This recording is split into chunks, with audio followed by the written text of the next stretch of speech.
आज केही सम्बन्धको कुरा गरौँ। भनिन्छ सम्बन्ध भनेको एउटा विश्वासमा अडेको हुन्छ, एउटा भरोसामा अडेको हुन्छ। जब सम्बन्धमा विश्वास हुँदैन, जब सम्बन्धमा भरोसा हुँदैन एक अर्को प्रति, त्यो सम्बन्धमा दरार उत्पन्न हुन्छ। आज धेरै सम्बन्धहरू किन बिग्रिएको छ? किन श्रीमान श्रीमतीको सम्बन्ध बिग्रिराखेको छ? किन दाई भाइको सम्बन्ध बिग्रिराखेको छ? किन बाबु छोराको सम्बन्ध बिग्रिराखेको छ? किन आमा छोरीको सम्बन्ध बिग्रिराखेको छ? किन प्रेमी प्रेमिका बीचको सम्बन्ध बिग्रिराखेको छ भने यो सबैको मुख्य मूल कारण भनेको, सम्बन्धमा दरार आउने कारण भनेको विश्वासको कमी र भरोसाको कमी। हामी कयौं साथीहरूको बानी चाहिँ के हुन्छ भने यो सानो कुरा चिट गर्दा के हुन्छ र? मैले मेरो आफ्नो मान्छेलाई यो सानो कुरा ढाँट्दा के हुन्छ र? मैले योभन्दा अगाडि यस्ता धेरै गल्तीहरू गरेको छु, त्यो मेरो सम्बन्धित मान्छेलाई यो कुरो थाहै छैन। कति सजिलो हैन? मैले श्रीमानलाई यो कुरामा ढाँटेको थिएँ, चिट गरेको थिएँ, यो कुरा गर्दा चाहिँ मेरो श्रीमानले थाहा नै पाउनु भएन। कति लाटो हुनुहुन्छ मेरो श्रीमान हैन? एउटा प्रेमीले, एउटा प्रेमिकाले, मेरो प्रेमीले मैले गरेको गल्तीहरू थाहै पाएको छैन। म कुन बाटोमा हिँडिराखेको छु, मैले ऊ सँगसँगै अर्को व्यक्तिलाई पनि डेट गरिराखेको छु, तर उल्लु बुद्धु उसलाई थाहै छैन भन्ने खालको सोच लिएर, धारणा बोकेर सम्बन्धमा चिट गर्ने व्यक्तिहरू प्रशस्तै मात्रामा तपाईँ हाम्रो वरपर हामीले देख्ने गर्छौं। म तपाईलाई के भन्छु भने, तपाईले कोही पनि मान्छेलाई एक पटक ढाँट्न सक्नुहोला, 2 पटक ढाँट्न सक्नुहोला, 3 पटक ढाँट्न सक्नुहोला। जब तपाईले ढाँटेको कुरा, तपाईले चिट गरेको कुरा तपाईको सम्बन्धित मान्छेले जब थाहा पाउँछ, अब सोच्नुहोस् तपाईको सम्बन्ध कस्तो हुन्छ, तपाईको सम्बन्धमा कुन खालको समस्या आउँछ, कुन खालको दरार उत्पन्न हुन्छ।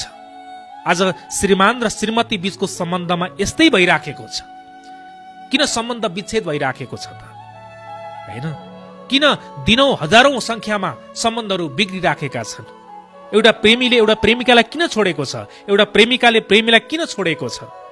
यो सबै कारण भनेको सानो सानो कुरालाई पनि याद नगरेर, सानो सानो कुरामा पनि सम्बन्धित व्यक्तिहरूलाई चिट गर्नेको कारणले गर्दा आज सम्बन्ध बिग्रिराखेको छ। हेर्नु, सबै सम्बन्धमा सानो सानो समस्या पनि हुन्छ, हरेक व्यक्तिमा केही न केही कमी कमजोरी हुन्छ, त्यो म पनि मान्छु। तपाईँ जति साथीहरूले यति बेला भिडियो हेरिराख्नु भएको छ, तपाईहरूले पनि यो कुरा मान्नुहुन्छ। आफूभित्र भएको कमजोरी, आफूले गरेको गल्ती तपाईले आफ्नो सम्बन्धित व्यक्तिलाई भन्नुभयो, मेरो साथी, मेरो आफन्त हो, मेरो बुढा, मेरो बुढी, मेरो प्रेमी प्रेमिका, मबाट यो चीजको गल्ती भइराखेको छ, मैले यो गर्नै नहुने कुरा थियो, त्यो गरिहालेँ, अब मलाई योबाट बाहिर निस्कनु छ, मलाई सहयोग गर भनेर भन्नुहोस्। हैन? श्रीमानको आँखा छलेर अर्कोसँग हिँड्दिने, हैन? श्रीमानको आँखा छलेर अर्कोसँग च्याट गर्दिने, नकारात्मक कुराहरूमा अगाडि बढ्दिने, हैन? अर्कोसँग सम्बन्धमा बस्दिने, एउटा प्रेमी हुँदा हुँदै, एउटा प्रेमिका हुँदा हुँदै अर्कोसँग डेट गर्दिने, ए उसले त थाहा पाएन, ए उसले त थाहै पाउँदैन नि, म कम्ता बाटो छु, म कम्ता बाठी छु भन्ने खालको सोच लिएर तपाईँले अगाडि बढ्नु भयो भने एक दिन तपाईँ यस्तो दुर्घटनामा पर्नुहुन्छ। त्यो दुर्घटनामा सम्बन्धको दुर्घटना है, फेरि मैले गाडीको दुर्घटना भनेको छैन। जब सम्बन्धमा दुर्घटना हुन्छ, तब त्यो गाडीको दुर्घटना भन्दा भयंकर चोट तपाईको मानसपटलमा हुन्छ। गाडीको दुर्घटना हुँदा तपाईको शरीरमा घाउ लाग्छ, त्यो घाउलाई विषेक पार्न सकिन्छ। तर जब सम्बन्धमा दुर्घटना हुन्छ, जब शरीरमा लाग्दैन चोट, मनमा लाग्छ, मानसपटलमा लाग्छ। जब मनमा लागेको चोटलाई भुल्न कयौं वर्ष लाग्छ। हेर्नुहोस्, आज हामी किन अतीत भुल्न सक्दैनौं? किन हामी पहिलो प्रेमलाई भुल्न सक्दैनौं? किन हामी पहिलो मायालाई सधैँ याद गरिराख्छौं भने यही नै हो कारण। किनभने जीवनमा अतीतलाई भुल्नलाई अप्ठ्यारो हुन्छ। आज धेरै साथीहरूले पछुतो मानिराख्नु भएको छ होला, मैले कुनै दिन मेरो श्रीमानलाई, मेरो श्रीमतीलाई, मेरो प्रेमी प्रेमिकालाई, मेरो दाई भाइ अथवा मेरो आमा बालाई मैले चिट गरेको थिएँ, मैले गल्ती गरेको थिएँ, आज त्यसको सजाय भोग्दैछु नि भनेर टाउकोमा हात राख्ने कयौं साथीहरू हुनुहुन्छ होला नि, पक्कै पनि हुनुहुन्छ।